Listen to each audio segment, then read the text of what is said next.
All right, all right, all right. Settle down, settle down. Take your seats. Great, thank you very much. Hey, in the back, quit smoking that dope. Put out that joint. Thank you. Bring it up here, in front of the class. Give it here. Thank you very much. Back to your seat.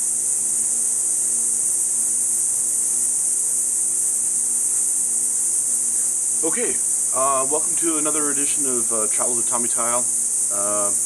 This time we're not traveling anywhere because we're broke, but we'll do Tribulations of Tommy Tile. How's that? I'm gonna patch up the surfboard, get it ready for sale, get myself ready for sale. At this point, I'm not sure I want to sell it. Anyway, fantastic board, 10 foot long by about 23 3/4 wide and 4 inches thick.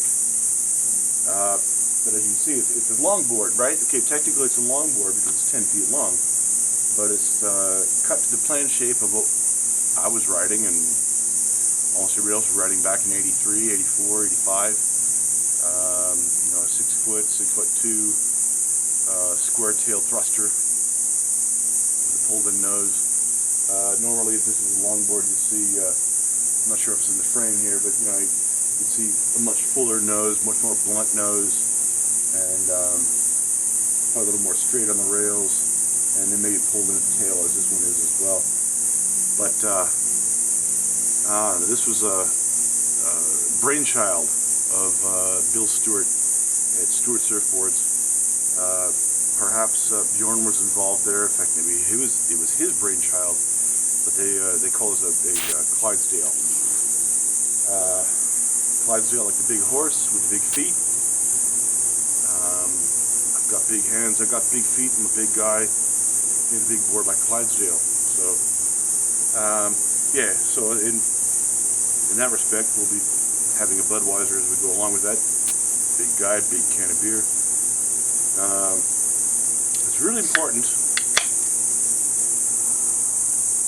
It's really important when you're doing some sort of a healing operation like this, massage, waxing a car, painting a wall, any kind of thing like this. You've got to have a good attitude because you want to put your love into it. Put your love into the healing process. And that's what I want to do here.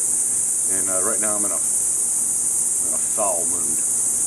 So perhaps it'll help. Cheers.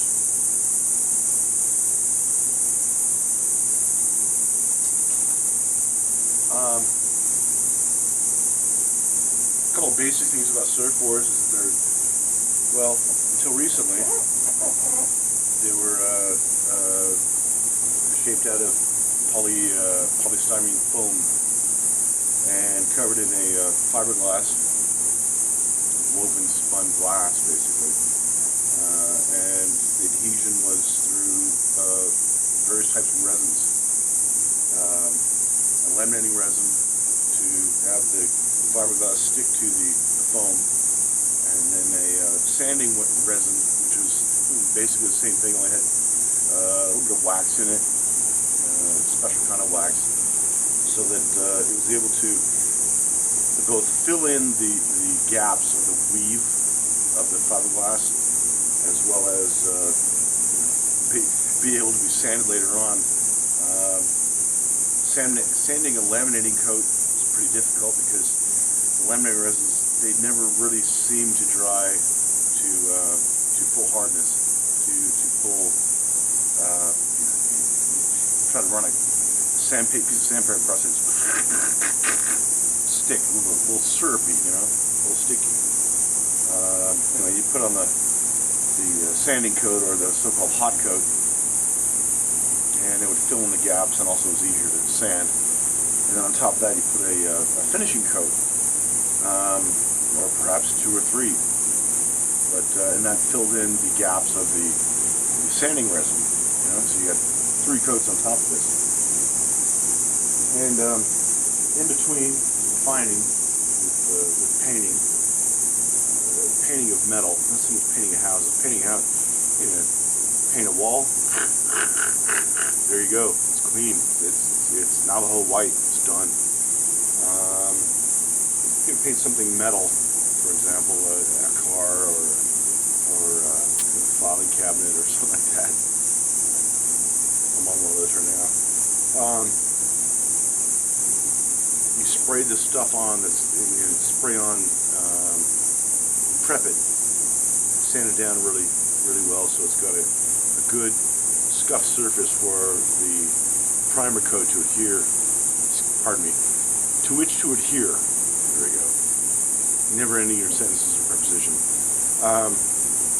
Then you sand that down smooth, and then you spray on a couple of coats of paint, whatever color you want, and you have to sand those down in between as well, so that the next coat adheres properly, so that it's a smooth surface, and basically just mess with you. Basically just to make a simple project, what seems to be a simple project, that much more difficult. So, surfboard's the same way. You're going to put a coat of resin on. You've got to, well, it'll dry with a certain sheen to it. You got to knock that sheen down with a little bit of abrasive substance. Sometimes very fine, like 2000 grit. We'll go into that later, but 2000 grit sandpaper. Sometimes very rough, 80 grit. To sand it down and get the lumps all out, and again provide a surface for adhesion for the next coat. And set this down. Hopefully it won't get too warm. By the way, I'm out here in Rancho Mirage. It's about 101 degrees, 20% humidity. That will factor into well, my understandability. But I think I've adapted to the heat. But it will factor into the drying time and the mixture of the resins and the catalyst that causes resins to go off. They say to chemical process. It causes them to seal up, harden, and get ready for sanding. This particular board is well, it's special to me. I can't say it's a magic board. I don't think I ever really bonded with it. There's been boards in my past that have been fantastic. If you got a lady friend, or if you're a lady, you got a boyfriend, or if you're a guy and you're gay and you got a boyfriend, whatever, you just chemically you just know. And this thing's full of chemicals, so there are some boards that I've had in the past that I've either fixed up, acquired somehow, bought, or was given to me by my beloved, for better or worse, infamous, famous, legendary uncles, and fix them up and then go ride them. And some boards work well, and some boards don't work well. Some boards might be fine, but I wasn't really attuned or in tune with them, so they weren't really magic boards. There were 2 to 3 magic boards, and this isn't one of them. It's not to say it's not magic. This board I got shaped for me by Stewart Surfboards, San Clemente.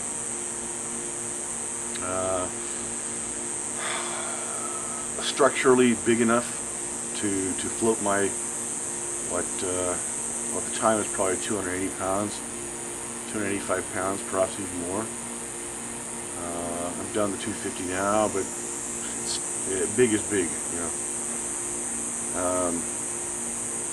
and with the weight also comes the sluggishness of not being able to spring up, and snap a turn. Well, you move a little more regally or sluggishly, as you can put it, as you get older and bigger.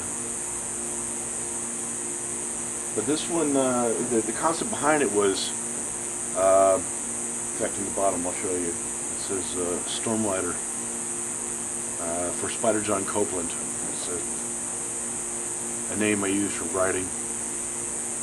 Writing, as in writing, but it probably translated well to riding as well, riding waves. Alter ego, aside from somebody who had to, at one time go to school and study and complete tests and do well enough to move on. Another one, show up to work every day and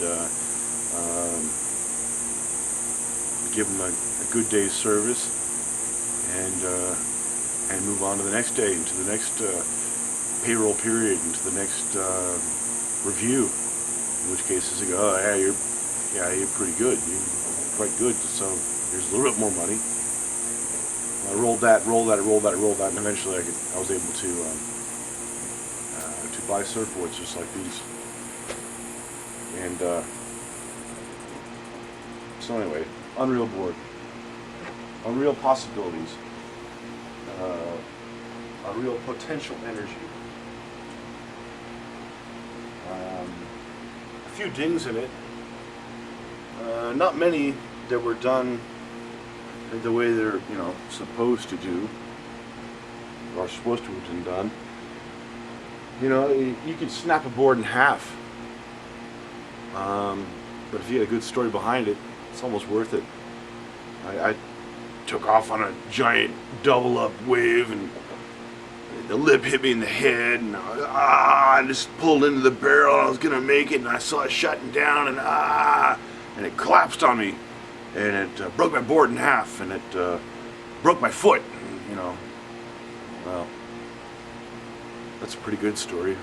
Most of these dings were from the worst kind of situations. That is, being 100, 120 miles from the coast, standing up inside in a house because it was too hot to have them out in the garage or in a storage unit, and falling over the middle of the night. It's a terrible noise too. I hope you don't have to hear it. Those of you who have heard that noise, you know how bad it is. And those of you who haven't, it's sort of usually it's against a wall, and you hear it's sliding down the wall, and then a boom, or boom, boom, boom, boom, boom, crash, boom, bang, and stuff falls around it. And you wake up going, what the fuck was that? No, okay. It turns out it was your surfboard not being used, not being kept in a respectable fashion or format, and it suffered abuse from that neglect. I liken this to, well, when I was living at the coast, I lived 10 minutes, I'm not sure how many miles, but 10 minutes away from my favorite beach, perhaps in the world, San Onofre, which probably, San Onofre, man, it's a big mush burger. No, man, I love San Onofre. Loved it. And, but I was working so hard to make money to pay for a house that was close to San Onofre that I didn't have time to go to San Onofre. I'd get up in the dark, go to work, fix the computers, servers, network equipment, all going, yeah. And then come home in the dark. Well, great. I'm 10 minutes from the beach. Might as well have been a mile, or 10 miles, or 100 miles. So with that in mind, I sold my house and cashed out my equity and literally did move 100 miles inland, away from my beloved San Murphy. Anyway, so in those days, I had a board hanging in the garage, a couple of boards laying around. Tom? Yeah, stand by. Chicken's back. Okay, thank you. Interruption. So in those days, I did have a board, or maybe 2 or 3, laying around that had dust on them, which is really bad. That's the same. I likened it to rust on a samurai sword, where the sword was the samurai's soul, and if the sword had rust on it, perhaps a samurai had rust on his soul. Very, very similar. Rather difficult to talk about, but anyway, so this board, we did a relatively minimal production run. I don't have the numbers, but I do recall, wanting to set my buddy up with another one, and they said we're not making them anymore. The blank itself, the foam blank, they waved their manufacturer off and said we're not doing it anymore, which I think is a shame. This is a fantastic board. The concept behind it was, it's a big board, big, thick, wide, long board. If there's no waves, then go paddle. Paddle on the coast. Who cares? Paddle out, paddle down a bit, right? And you break a couple times. Have some lunch maybe. Turn around, paddle back. Great. If there's little waves, you ride it like a longboard. You have to walk it back and forth. In the old days, the boards were just big enough for, well, even now, it's much smaller even. But you'd stand up and you put your feet in the same place. Really small waves, you got to kind of walk forward a little bit. Small waves on a big board. You walk forward a little bit, get a little more speed out of it, yeah. Then you back up a little bit, and then you make a turn, yeah. Then you run forward a little bit more. Bigger waves, obviously. Hey, you've got the foam. You can paddle into. You get the foam, the length, and the buoyancy, and all this. So you can paddle into quite large waves. Not so much these guys that are getting towed into waves that you can't paddle into. They're so big. They've got these little skinny slivers that are made for riding the wave, but not so much for catching the wave or covering the area. This board was really utilitarian in that you paddle over here, paddle over there, you can paddle way outside, you can paddle inside. The concept of storm rider, which is I'd say beyond big waves, is big ugly waves. I really seem to enjoy those. Coming to the beach, whether you drive 10 minutes or you drive 2 hours, and it's just white water to the horizon. We used to say corduroy to the horizon, corduroy pants, the wave breaking. No. White water to the horizon, just storm surf.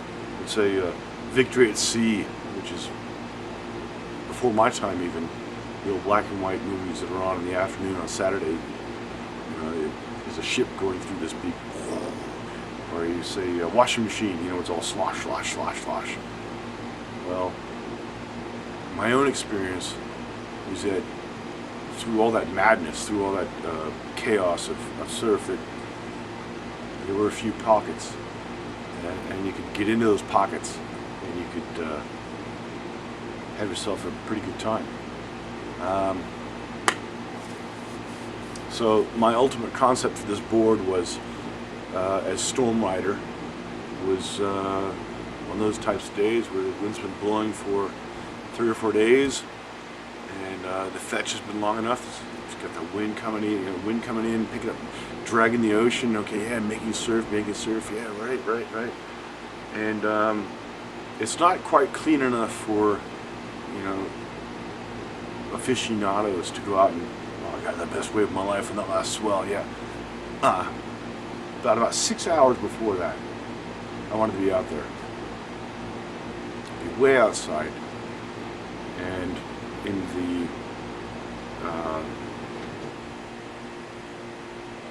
gosh, I don't know how many waves there are, but all the waves of the wind and the tide and the pulses from the storm and the refraction off the beach, they all come together, kind of a biorhythm thing.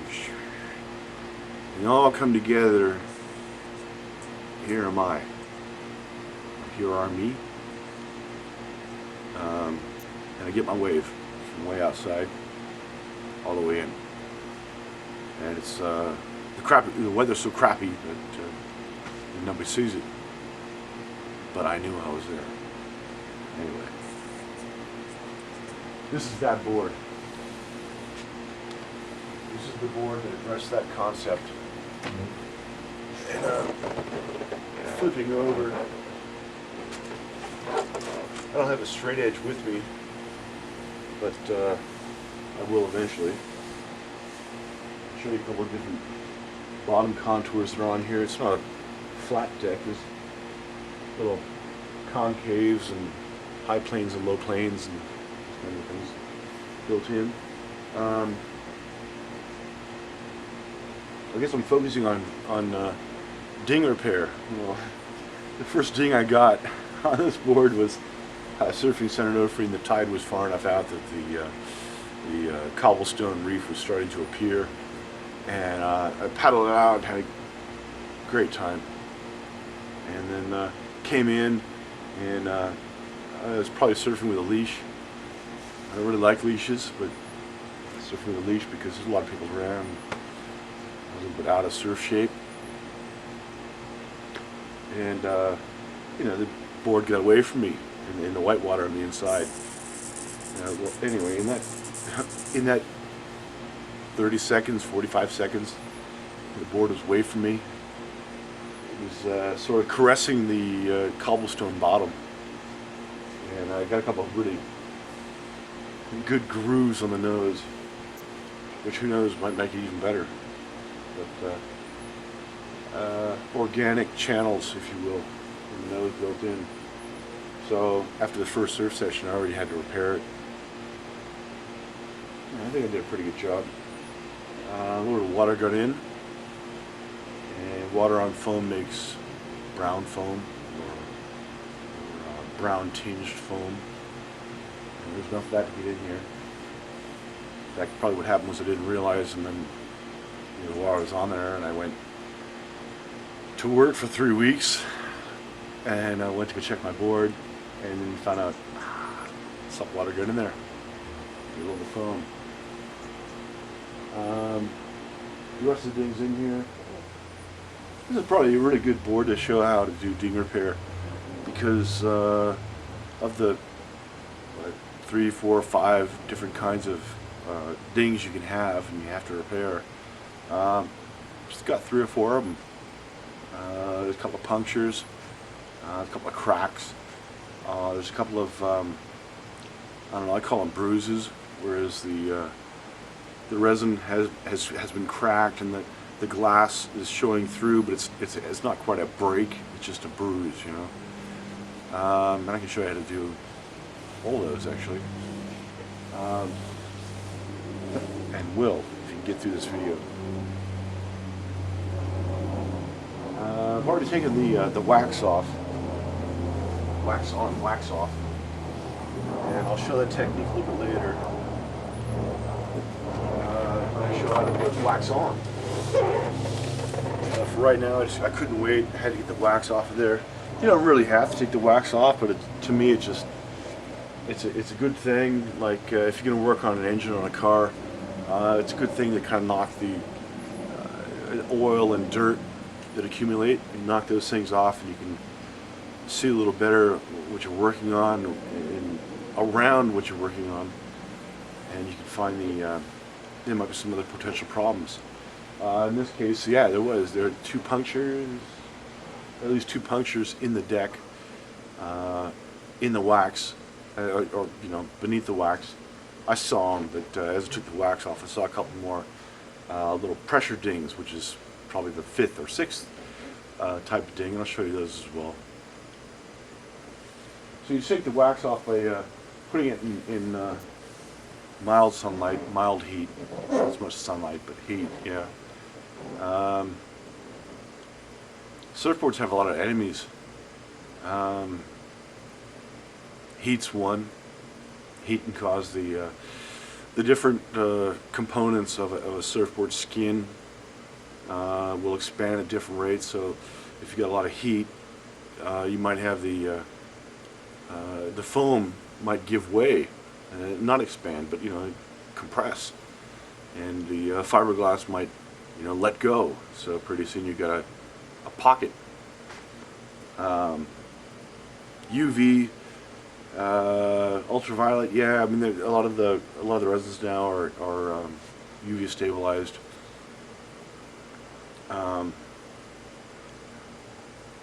Let's see what else. The heat will take the wax off. But what you want to do is put just a little bit of heat, a balance of heat with some sand. Sounds bad, but it's true. Let it warm up in the sun a little bit. Doesn't have to be in the sunlight. Could be 100-degree temperature in the shade. You can use a hair dryer. Yeah, we did that.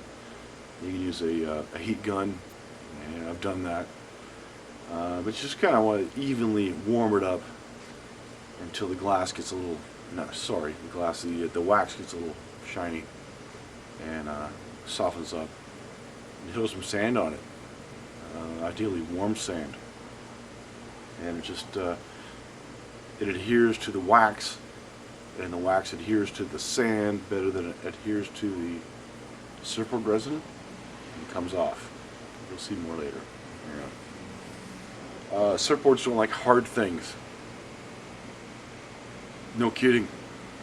I mean, for as tough as they're supposed to be, hard edges, furniture, backseat of cars, roof racks, other surfboards, kooks not knowing how to ride surfboards, heads, knees, heels, you get heel dings, pressure dings in the deck from the heels. Yeah, surfboards don't have much friends, except perhaps a conscientious surfer that is one that's going to take care of their equipment. Which is why you're watching this. So that's about it for now. See if I can find that remote. Turn you off.